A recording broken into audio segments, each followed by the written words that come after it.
구독자 여러분 안녕하십니까?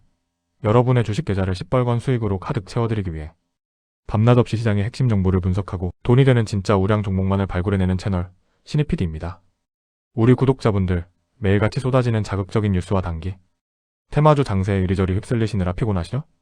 오직 차가운 팩트와 숫자가 담긴 기관의 정밀한 리포트만을 심층적으로 해부하여 여러분께 누구보다 빠르고 정확한 투자 인사이트를 제공해드립니다. 여러분, 최근 전 세계 주식시장을 뒤흔들고 있는 가장 거대한 키워드가 무엇입니까? 바로 AI와 데이터 센터, 그리고 이를 가동하기 위한 막대한 전력 수요입니다. 전 세계의 IT 공룡들이 데이터 센터를 무한정 지어대고 있는데 정작 여기에 불을 밝힐 전기가 부족해 비상이 걸렸습니다. 그렇다면 전력망이 닿지 않거나 송전탑을 지를 시간이 없는 곳에서는 어떻게 전기를 만들어 써야 할까요? 오늘 우리가 돋보기를 들고 철저하게 파헤쳐볼 기업이 바로 이 데이터 센터. 전력난의 궁극적인 해결사로 떠오르고 있는 분산 발전의 핵심, 대한민국 연료전지의 대장주 두산퓨얼셀 33만 6,260입니다. 도대체 두산퓨얼셀 내부에 어떤 거대한 지각 변동이 일어나고 있길래 미국 데이터 센터 시장과 역겨주가가 급등하고 있는지, 그리고 이 기업이 넘어야 할 국내 시장의 냉혹한 현실은 무엇인지 지금부터 그 핵심 투자 포인트 4가지를 뼛속 깊이 분석해드리겠습니다. 영상 끝까지 집중해 주십시오. 첫 번째 핵심 투자 포인트 1분기 적자 축소의 비밀, 숫자로 증명된 반등의 서막. 주식 투자는 겉으로 드러난 손실 숫자의 질에 겁을 먹기보다 그 이면에서 돌아가고 있는 턴어라운드의 질을 분석해야 합니다. 두산퓨얼셀의 2026년 1분기 실적 성적표를 냉정하게 뜯어보겠습니다. 분석에 따르면 두산퓨얼셀의 1분기 매출액은 1,448억 원을 기록하며 전년 동기 대비 무려 45.2%나 수직 상승했습니다. 영업이익은 마이너스 13억 원으로 여전히 적자 꼬리표를 떼지 못했지만 시장이 우려했던 컨센서스약 마이너스 207억 원 적자 예상을 아득히 뛰어넘는 훌륭한 방어력이었습니다. 적자 폭이 드라마틱하게 줄어든 이유가 무엇일까요? 우선 주력 모델인 PAFC 인산형 연료전지의 납품 대수가 늘어나면서 주기기 매출 자체가 62.1%나 급성장했습니다. 여기에 더해 차세대 성장 동력인 SOFC 고체 산화물 연료전지 부문에서 하이창원 프로젝트 납품이 10대에 완료되면서 관련 매출이 164억 원이나 잡히기 시작했습니다. 무엇보다 수익성을 방어해준 결정적 요인은 기술력 향상에 따른 충당금 환입이었습니다.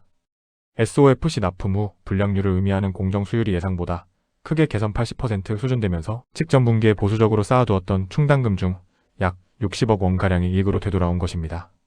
비록 적자이긴 하지만 낡은 스택을 교체하는 비용 이슈만 점진적으로 해소된다면 언제든 폭발적인 흑자 턴어라운드를 보여줄 수 있는 기초 체력을 입증한 분기였습니다. 두 번째 핵심 투자 포인트 AI 데이터 센터 전력난, 북미 수출이라는 거대한 방아쇠. 현재 두산퓨얼셀의 주가를 미친 듯이 밀어 올리고 있는 가장 강력한 메가 모멘텀은 단연 해외 시장 진출, 특히 미국 데이터 센터 시장으로의 진입 기대감입니다. 여러분, 미국의 블룸에너지 주가가 최근 데이터 센터 연료전지 공급 소식 하나로 폭등한 것을 기억하십니까? 데이터 센터는 24시간 내내 멈추지 않고 돌아가야 하므로 무정전 전원 장치가 필수적이며 전기를 엄청나게 먹어치웁니다. 하지만 막대한 전기를 끌어올 송전망을 짓는 데는 너무 오랜 시간이 걸립니다. 그래서 데이터 센터 바로 옆에 설치해 즉각적으로 전기를 만들어내는 온사이트 안마이너스 사이트 발전, 즉 연료전지가 가장 현실적이고 강력한 대안으로 폭발적인 러브콜을 받고 있는 것입니다. 두산퓨얼셀은 이 거대한 기회를 절대 놓치지 않고 있습니다. 유진투자증권 리포트에 따르면 동사의 주력인 PAFC, 연료전지의 미국 진입이 조만간 확정될 것으로 판단하고 있습니다.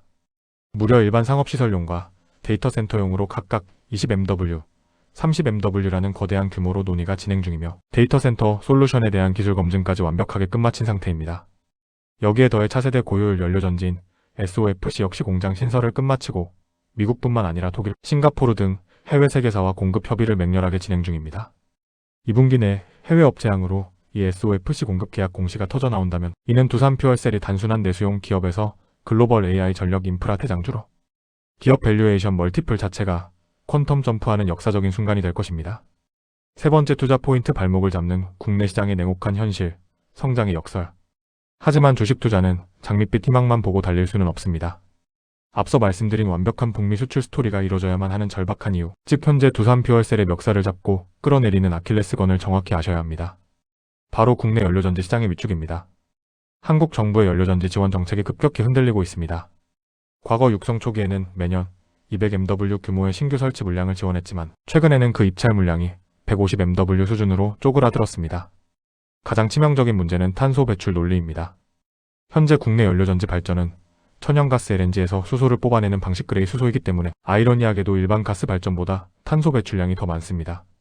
기후에너지부의 정책 판단 기준이 탄소 감축인 상황에서 100% 친환경인 그린 수소 대량 생산 체계가 완성되기 전까지는 국내 연료전지 발전 사업이 예전처럼 정부의 전폭적인 예산 지원을 받으며 쑥쑥 크기는 구조적으로 불가능해진 셈입니다. 현재 모든 매출을 거의 100% 국내 시장에 의존하고 있는 두산퓨얼셀 입장에서는 피가 마르는 상황입니다. 만약 2028년 이후 국내 입찰 물량이 대폭 삭감된다면 회사의 매출은 급감이라는 직격탄을 맞게 됩니다. 네 번째 투자 포인트 밸류에이션의 갈림길, 제조 역량 검증의 핵심이다. 자, 그렇다면 우리는 이 극단적인 호재해외 수출과 악재 국내 위축 사이에서 주가의 가치를 어떻게 평가해야 할까요? 두산퓨얼셀의 SOFC 원천 기술을 이전해준 영국의 세레스 파워 시리즈 파워와 기업 가치를 직접 비교해보겠습니다. 현재 세레스 파워의 시가총액은 약 1.9조 원인데 기술만 팔아 로열티를 받는 회사라 직접 공장을 돌려 물건을 찍어내는 제조 역량은 없습니다. 반면 두산퓨얼셀은 4조 원에 가까운 시가총액을 받고 있죠. 이 2배가 넘는 시가총액의 캡프리미엄을 완벽하게 정당화하려면 결국 두산퓨얼셀이 세레스의 기술을 가져와서 얼마나 불량 없이 높은 수율로 마진을 남기며 SOFC 스택을 대량 생산 제조 역량에 낼 수 있느냐를 눈으로 증명해야 한다는 뜻입니다. 그리고 그 제조 기술을 바탕으로 쪼그라드는 국내 시장의 빈자리를 메우고도 남을 만큼의 해외 중장기 공급 계약 도장을 찍어와야만 진정한 밸류에이션 리레이팅이 가능한 것입니다. 구독자 여러분, 투자의 세계에서 진정한 큰 수익은 대중이 화려한 테마에만 휩쓸려 맹목적인 매수를 외칠 때 그 이면에서 벌어지고 있는 리스크 국내 시장 위축과 폭발적인 모멘텀이고 데이터 센터 수출을 양팔 저울에 올리고 냉정하게 확률을 계산하는 사람에게 돌아갑니다. 과연 두산퓨얼셀은 하반기 미국 데이터 센터발 대규모 수주 공시를 터뜨리며 국내 시장의 우려를 완벽하게 박살내고 글로벌 AI 전력 인프라 대장주로 우뚝 설 수 있을까요? 이 회사가 쏘아 올릴 거침없는 수주 랠리와 제조 역량 입증의 과정에 여러분의 날카로운 안목을 집중해 보시길 바랍니다. 오늘의 심층 분석은 여기까지입니다. 다음 시간에도 시장의 소음에 가려진 진짜 돈이 되는 템베거 대장주를 완벽하게 발굴하여 전해드리겠습니다. 여러분의 찬란한 성공 투자를 기원합니다. 구독과 좋아요 부탁드립니다. 감사합니다.